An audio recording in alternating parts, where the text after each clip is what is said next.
नमस्कार। समय संवाद में आपका स्वागत है। मैं हूं सर्वेश कुमार सिंह।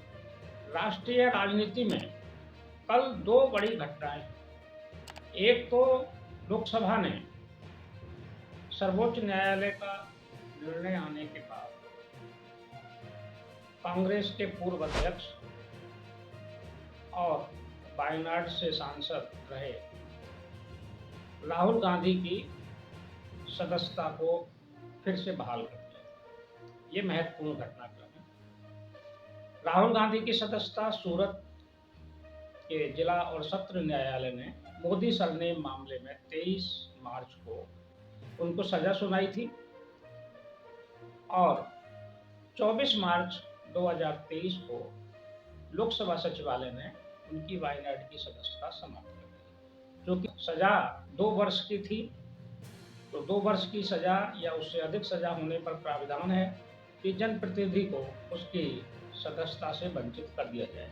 एक घटना यह है जो कि कांग्रेस के लिए बहुत ही सुखद मानी जा सकती है और इंडिया गठबंधन INDIA गठबंधन के लिए भी उत्साहवर्धक है।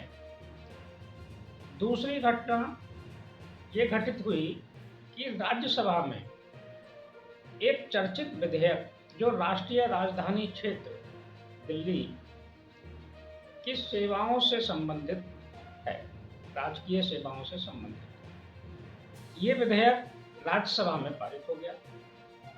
ये विधेयक उन परिस्थितियों में पारित हुआ जब राज्यसभा में भारतीय जनता पार्टी और NDA का बहुमत नहीं था, लेकिन पास हो गया।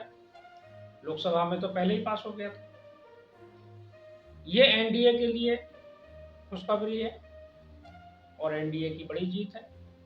हालांकि NDA पहले से आश्वस्त था, भारतीय जनता पार्टी के नेता आश्वस्त थे कि पास होगा, अमित शाह आश्वस्त थे, प्रधानमंत्री भी आश्वस्त थे। यानी कि NDA गठबंधन को कुछ अन्य दलों का समर्थन मिला जो NDA घटक के रूप में अभी इनके साथी नहीं है, उनका भी साथ मिला। तो ये घटना NDA के लिए सुखद है। तो कल दो घटनाओं का साक्षी, ऐतिहासिक घटनाओं का साक्षी रहा देश। अब इन घटनाओं का आने वाले आगे की जो राजनीति है उस पर क्या असर होगा, इस पर नजर डालते हैं। राहुल गांधी की सदस्यता बहाल होने का क्या असर होगा, इस पर हमने कल एक वीडियो बनाया था, जारी किया था, उसमें विस्तार से चर्चा की थी। अब जो NDA ने ये बिल पास करा लिया और दूसरे दलों का समर्थन ले लिया, तो ऐसे में राजनीति पर क्या असर होगा? क्या INDIA गठबंधन कमजोर होगा, NDA मजबूत होगी, या कुछ और नए दल उनके साथ जुड़ेंगे? तो ये आने वाले समय में पता चलेगा। लेकिन इतना जरूर स्पष्ट दिखाई दे रहा है कि इंडिया गठबंधन की रणनीति के मुकाबले NDA की रणनीति ज्यादा सुदृढ़ है और ज्यादा सटीक बैठ रही है। वे अपनी बात दूसरे दलों तक सही ढंग से पहुंचाने में सफल रहे और दूसरे दलों का समर्थन लिया। उधर INDIA गठबंधन के अस्तित्व को लेकर भी सवाल उठने लगे। अभी कुछ दिन पहले चर्चा में आया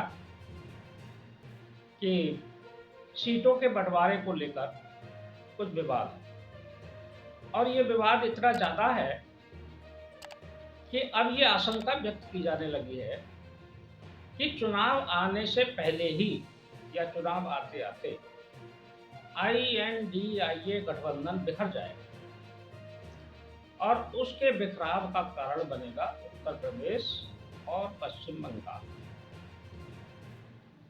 क्योंकि यहां सीटों का बंटवारा आसान काम नहीं। सबसे पहले चर्चा करते हैं उत्तर प्रदेश की। उत्तर प्रदेश में INDIA गठबंधन का सबसे बड़ा घटक समाजवादी पार्टी है, क्योंकि उसका प्रभाव है। और सबसे बड़ी पार्टी, राष्ट्रीय स्तर की पार्टी कांग्रेस है। तो जिसका जितना प्रभाव है, तीसरा घटक राष्ट्रीय लोकदल है, जिसका जितना प्रभाव है उतने सीटें उसको मिलनी चाहिए और मिलेंगी। ये एक सीधा सा फार्मूला है। लेकिन कांग्रेस अब अधिक सीटों की मांग कर रही है और राष्ट्रीय लोकदल ने भी अधिक सीटों की मांग उत्तर प्रदेश में की। अखिलेश यादव के सामने जो जानकारी मिल रही है, सूत्रों के अनुसार जानकारी मिली है कि कांग्रेस ने 20 सीटों पर दावेदारी की। कांग्रेस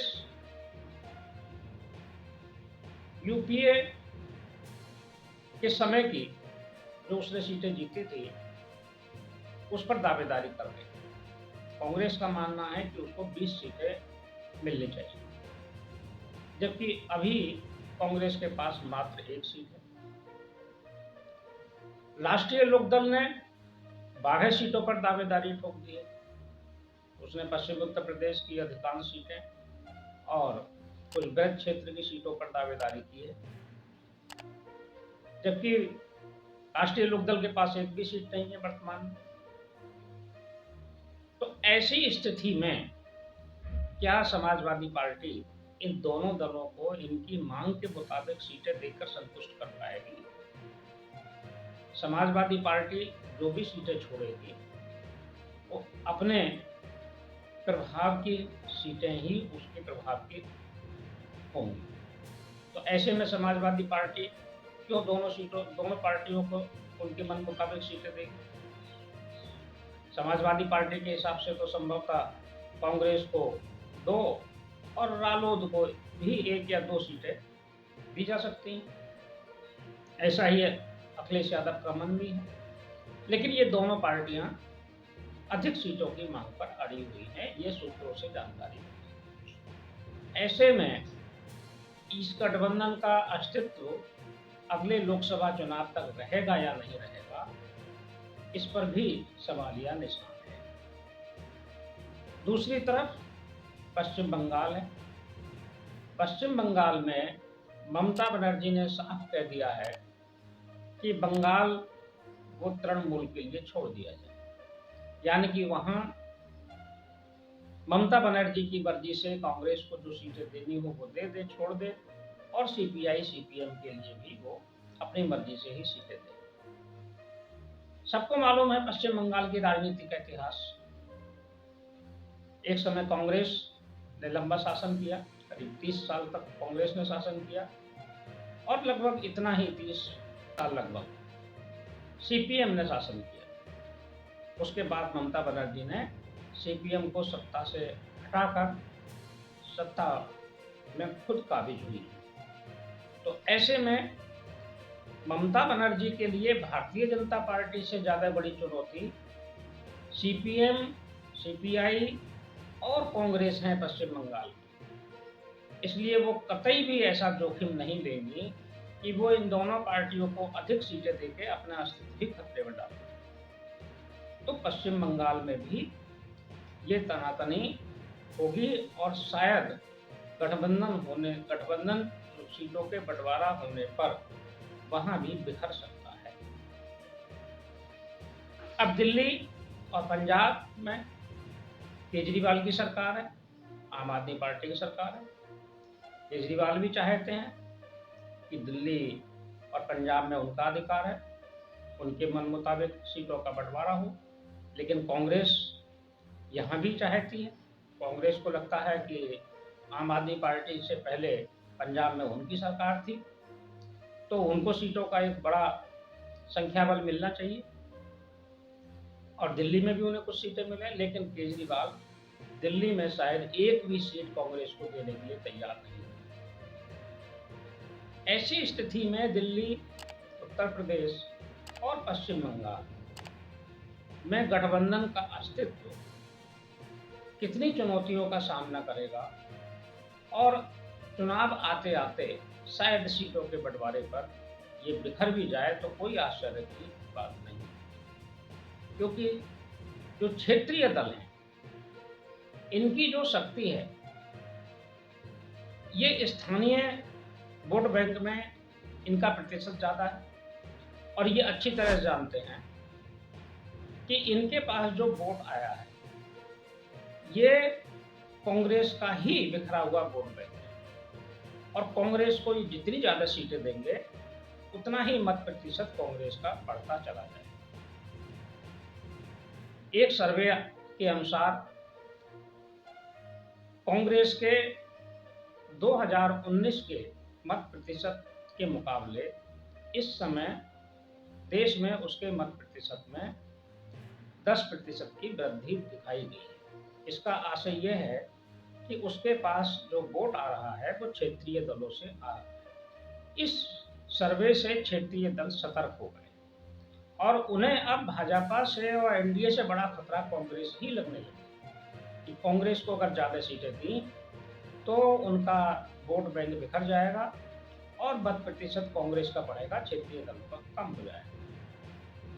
क्योंकि देश में जैसे जैसे कांग्रेस कमजोर हुई वैसे वैसे क्षेत्रीय दल मजबूत हुए। अगर हम ग्राफ देखें क्षेत्रीय दलों का, चाहे वो उत्तर प्रदेश में समाजवादी पार्टी का या बहुजन समाज पार्टी का हो, चाहे बिहार में लालू यादव और नीतीश कुमार का हो, चाहे आंध्र प्रदेश में हो, चाहे पश्चिम बंगाल में तृणमूल कांग्रेस का हो, जो भी बड़े राज्य है, चाहे दिल्ली में केजरीवाल का हो, यहाँ ज्यों ज्यों कांग्रेस कमजोर हुई त्यों त्यों क्षेत्रीय दल बढ़े। यानी कि जो वोट है वो कांग्रेस का बिखर कर ही इन क्षेत्रीय दलों के पास गया। ये सिद्धांत भारतीय जनता पार्टी पर लागू नहीं होता, क्योंकि भारतीय जनता पार्टी का वोट बैंक लगातार बढ़ रहा है। भारतीय जनता पार्टी के पास वोट आया है, कुछ कांग्रेस से भी आया है, लेकिन उसका वोट क्षेत्रीय दलों के पास नहीं गया और न उसका वोट बैंक बिखरा है। तो क्षेत्रीय दल सतर्क हो गए इस सर्वे के बाद और कांग्रेस की इस मांग के बाद, और लोकसभा में और राज्यसभा में भारतीय जनता पार्टी ने जिस तत्परता से, सूझबूझ से, अपनी रणनीति से दिल्ली सेवा विधेयक पारित कराया है, उससे भी उन्हें लग गया है कि मुकाबला बहुत कठिन है और एनडीए से सीधे टकराव लेने से कोई फायदा होगा। हो सकता है कि एनडीए गठबंधन में कुछ और दल आ जाएं और आईएनडीआईए से भी छिटक कर आ जाए, तो एक गंभीर खतरा इंडिया गठबंधन के सामने खड़ा है। समय संवाद में आज बस इतना ही। कल फिर मिलेंगे किसी एक खास विषय के साथ। तब तक के लिए मैं सर्वेश कुमार सिंह आपसे विदा लेता हूँ। नमस्कार।